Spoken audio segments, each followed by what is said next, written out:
Infrastruktura nga naguba sa Bagyong Odette sa Danau, Bohol, naayon na og gibuksan pagbalik. Gihimo ang pag-abli sa 54 ka mga infrastruktura atol sa kasaulugan sa 62nd founding anniversary sa munisipyo sa Danau, Bohol. Apil sa gi-rehabilitate ang municipal building, rural health unit ug bukas na usab ang bag-ong gymnasium ug 2-story Danau Technological College. Apil sa gibuksan ang bag-ong atraksyon sa Danau, ang Danau Adventure Park sa barangay Magtangtang.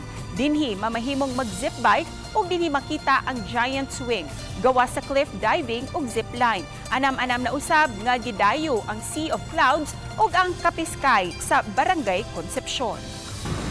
Ang naguba sa ulit tanan. Tanan kita tanan yun. Huwag nabilin. Huwag maghingahan ka, huwag nabilin, huwag tanan. Kani munisipyo, Hilkas tanan, gymnasium, health center, tanan, public market, o pag ganito, ayuha, nakakita mo, yun ato tanan.